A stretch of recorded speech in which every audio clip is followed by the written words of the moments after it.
नमस्कार, आप सभी का स्वागत है। मैं हूं आपके साथ शुभेंदु सिंह और रुक कर रहे हैं इस वक्त की बड़ी खबर का। झुंझुनू से इस वक्त की बड़ी जानकारी, जहां पर बड़ौदा बैंक में भीषण आग लगी है। फाइलें और अन्य कागजात जलकर के राख हो चुके हैं। शॉर्ट सर्किट के कारण यह भीषण आग लगी है और फायर ब्रिगेड से पहले ही लोगों ने आग बुझा ली। नुकसान का हालांकि अभी तक आकलन नहीं हो पाया है, लेकिन मोहल्ला मुगलान की बैंक ऑफ बड़ौदा बैंक में ये आग लगी है और फायर ब्रिगेड की जो टीम है उनको जानकारी देते, लेकिन उससे पहले ही आप लोगों ने आग पर काबू पा लिया। हालांकि नुकसान के आकलन अभी तक नहीं किया गया है। कितना नुकसान हुआ है ये अभी तक पूरी तरीके से स्पष्ट नहीं हो पाया है, लेकिन बड़ौदा बैंक में ये भीषण आग लगी है। फाइलें और अन्य कागजात जलकर के राख हो गए हैं और साथ ही शॉर्ट सर्किट के कारण ये आग लगी है।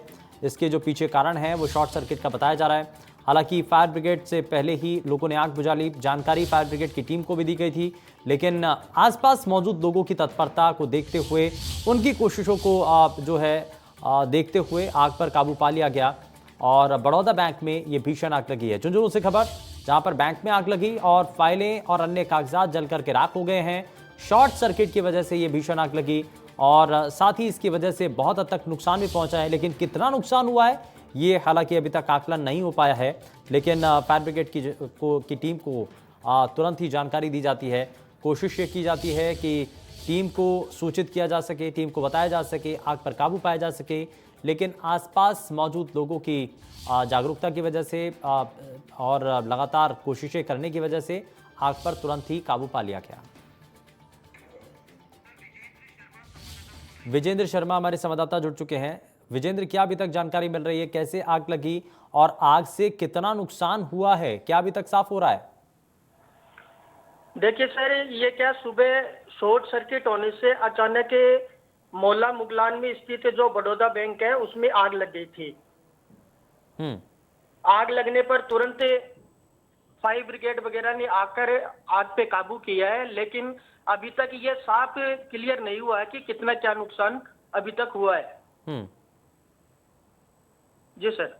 जितेंद्र, ये लेकिन बताया जा रहा है कि जिस तरीके से आग लगती है तुरंत ही जानकारी फायर ब्रिगेड की टीम को भी दी जाती है विजेंद्र, लेकिन उससे पहले ही लोगों की जागरूकता के चलते आग पर काबू पा लिया जाता है। जी सर, लोगों ने काफी मशक्कत की आग को बुझाने में। आसपास के क्षेत्र के जो लोग हैं वो इकट्ठा हो गए थे। उन्होंने अपने अपने हिसाब से जैसे जिसको जो सही लगा आग पे काबू करने का पूरा प्रयास किया गया है। ये बैंक में किस जगह पर आग लगी है? शॉर्ट सर्किट की वजह से तो आग लगी है ये पता चल रहा है, लेकिन किस हिस्से में आग लगी है, क्योंकि कागजात जल चुके हैं। नुकसान कितना हुआ है ये अभी तक आकलन नहीं हो पा रहा है। जी सर, अभी इसकी कोई अथॉराइज वो नहीं लगी है सूचना कि बैंक के कौन से एरिया में आग लगी है। चलिए, बहुत शुक्रिया विजेंद्र इस पर जानकारी देने के लिए।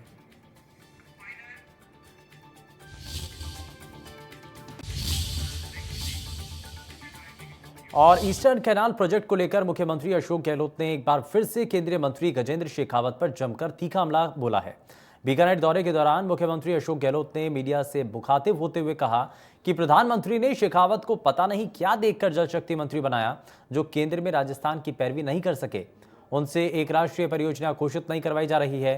वहीं सीएम ने राजस्थान में सरकार गिराने की साजिश को लेकर भी केंद्रीय मंत्री गजेंद्र शेखावत और अमित शाह पर निशाना साधा। उन्होंने कहा कि अमित शाह के घर पर सरकार गिराने की साजिश की गई और मेरे ओएसडी के खिलाफ उल्टा केस दर्ज किया गया। वहीं संजीवनी सोसाइटी को लेकर भी सीएम गहलोत ने इस दौरान अपनी बात रखी।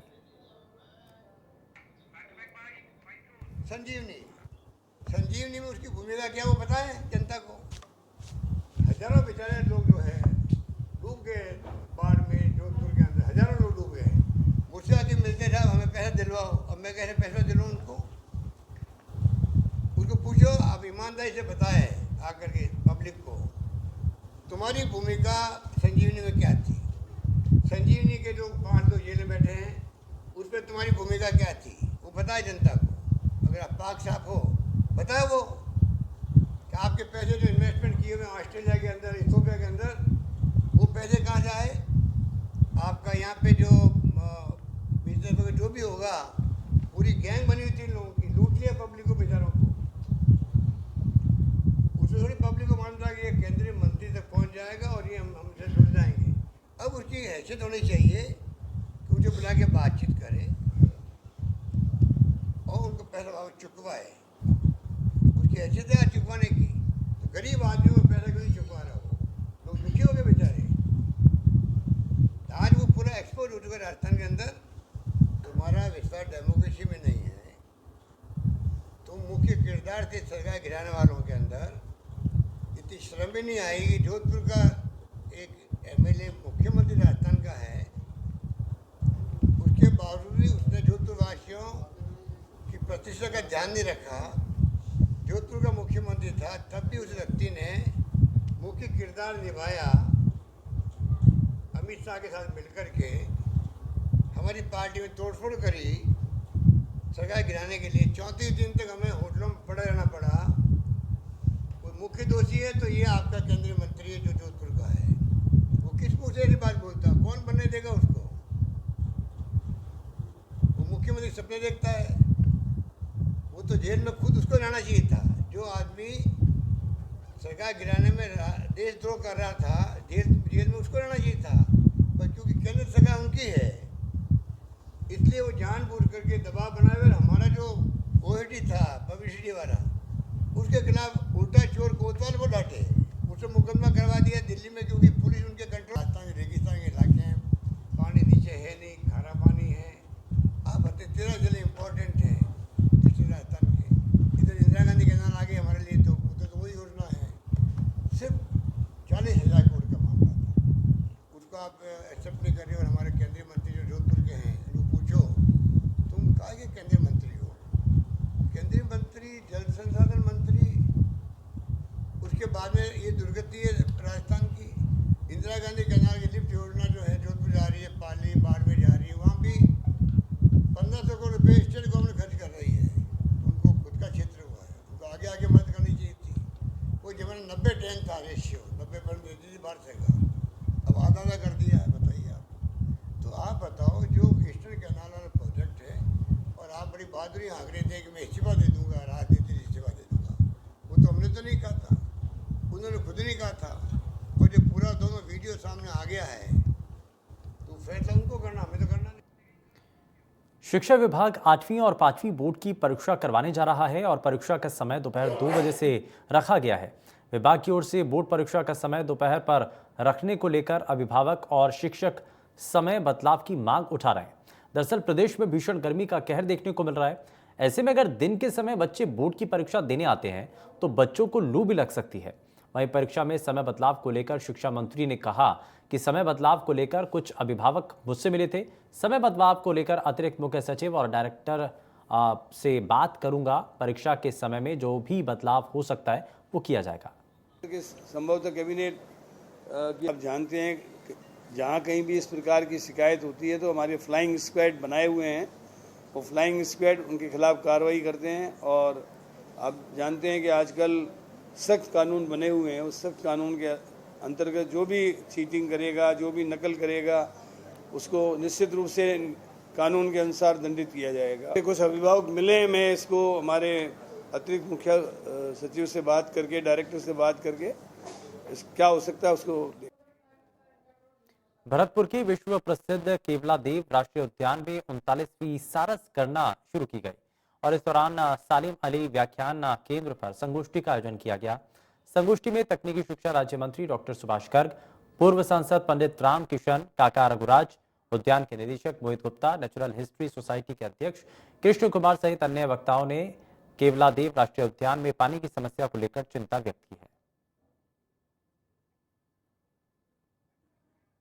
गणना जो की जाती है उसका जो मकसद है वो ये जो घनावट सेंचुरी है हमारी, जो एक विरासत है जिसकी पहचान है देश दुनिया में, और एक 8वां अजूबा मैं कहूँगा इसको, 8वां अजूबा है, इसको बचाने के लिए जो ये गणना कराई जाती है, जिससे कि जन जागरण चला कर के लोगों की प्रतिबद्धता को डेवलप करना और इस विरासत को कैसे संरक्षित किया जाए इसकी। पूर्व मंत्री डॉक्टर रोहिताश्व शर्मा अपने 1 दिवसीय दौरे को लेकर बानसूर पहुंचे। दौरे के दौरान कार्यकर्ताओं के साथ पूर्व मंत्री डॉक्टर रोहिताश्व शर्मा ने बैठक ली और इस दौरान डॉक्टर रोहिताश्व ने उद्योग मंत्री शकुंतला रावत पर लोगों के साथ झूठ बोलने का आरोप लगाया।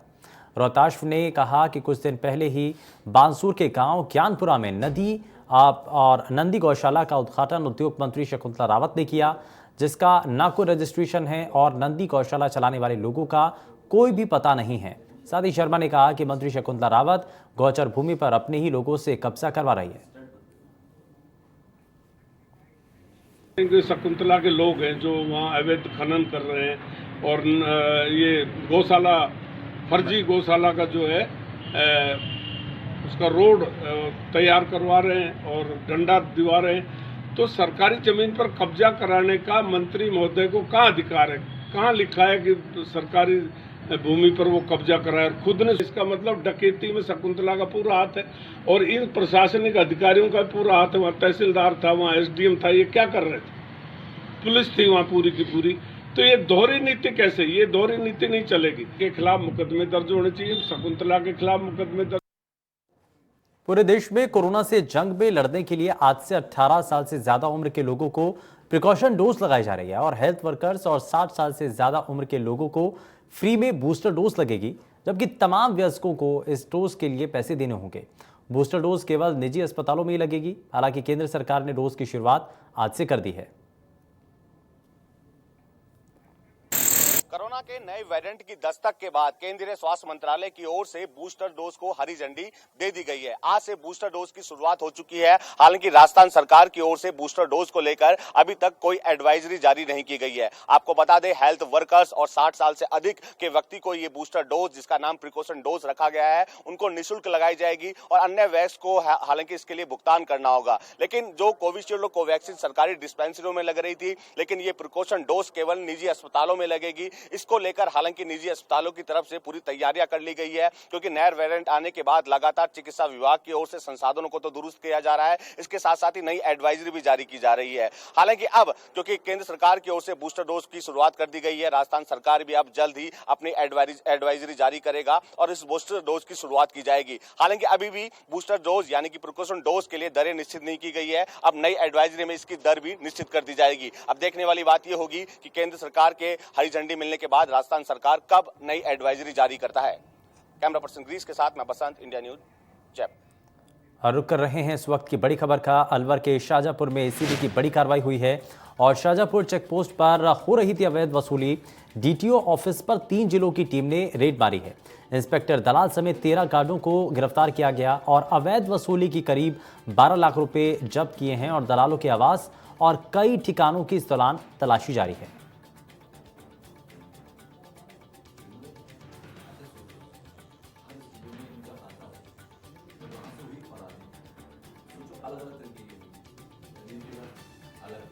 तो दलालों के ठिकानों पर तलाशी अभियान और साथ ही डीटीओ ऑफिस पर एसीबी की ये बड़ी कार्रवाई है। शाहजहांपुर चेक पर ये इस दौरान एक्शन लिया जाता है। डीटीओ कार्यालय पर 3 जिलों की टीम ने रेड की है। अब इसमें इंस्पेक्टर दलाल समेत 13 गार्डों को गिरफ्तार किया गया है और इस दौरान ये डीटीओ ऑफिस के ऊपर एसीबी टीम की बड़ी कार्रवाई मानी जा रही है। दरअसल दलालों के ठिकानों पर तलाशी ली जाती है और कई बड़े खुलासे भी होते हैं और माना ही जा रहा है कि आने वाले समय में कई और खुलासे होने अभी बाकी हैं। कई और ऐसे विभाग हैं, कई ऐसे अधिकारी हैं, कर्मचारी हैं जो कि एसीबी टीम की रडार पर हैं।